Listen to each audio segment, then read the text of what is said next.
There are only 4 styles of parenting. Authoritarian parents are controlling and demand obedience without considering the child's point of view. Permissive parents are loving but don't exert any control. There are no rules. Authoritative parents are firm but loving. They encourage independence within limits. Neglecting parents are uninvolved and often uninterested in their own child. Recently, a 5th style was proposed, but we will come back to that later. The styles range from controlling and demanding to complete freedom, and from cold and unresponsive to loving and receptive. Each, authoritative, permissive, authoritarian, and neglectful parents have their place. To understand what it means to grow up with parents from each end of the spectrum, we can imagine the lives of 4 children.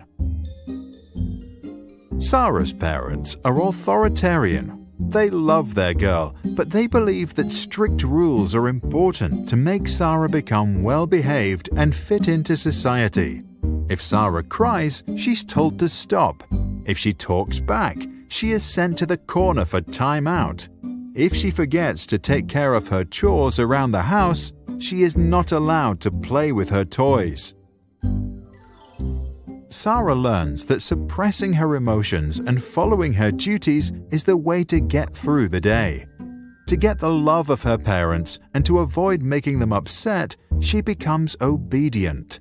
However, because Sarah was never allowed to decide for herself or follow her intrinsic interests, as an adult, she doesn't know what she really wants. She begins living a life that seems perfect to her parents and society, but might leave her unhappy on the inside. Permissive parents, like those of Peter, enjoy their little boys so much that they believe they should fulfill all his wishes, give him full freedom, and never say no. Peter enjoys full control over his parents and gets whatever he wants. If he doesn't want to walk, he'll be carried. If he wants ice cream he gets. If he wants to play games, he'll be playing them all night. Peter grows up completely without borders and does whatever he thinks is right. He never coped with conflict, and he did not learn to control his emotions. The fact that he always got what he wanted made him a bad loser. As he grows older, he often acts inconsiderate and doesn't know his limits. Arthur's authoritative parents respect their child's needs, but believe that kids need freedom within certain limits. Arthur can freely play, but when he's done, he needs to help tidy up. He is allowed to eat ice cream, but only on Sundays. Screen time is limited to 30 minutes a day. There may be conflict, but the parents listen to what Arthur has to say and then lay down the rules.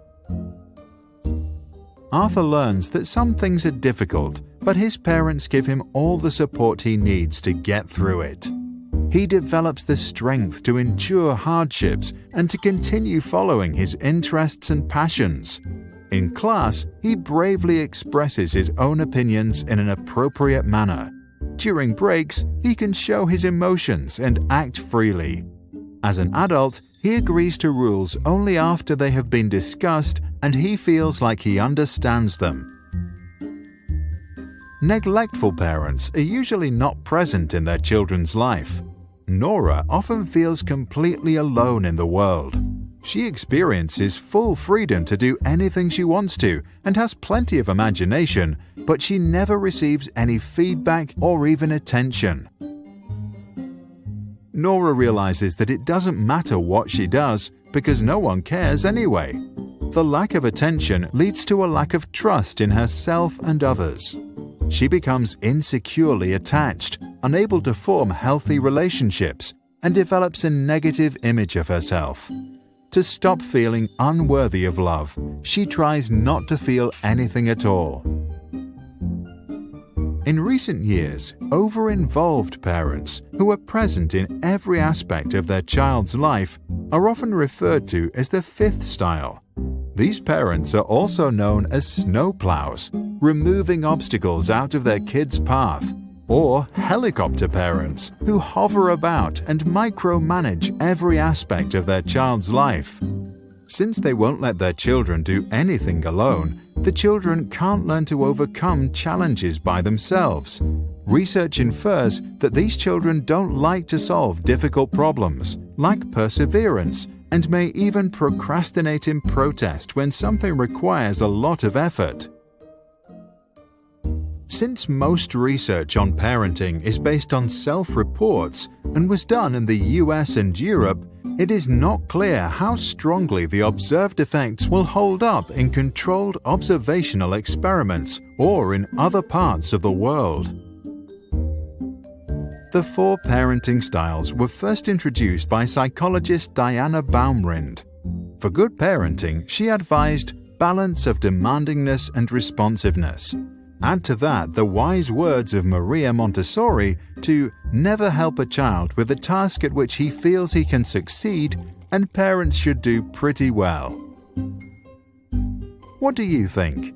Should parents resort to a specific style, or should they decide what's best to do in a given situation, as long as they don't neglect or abuse their child?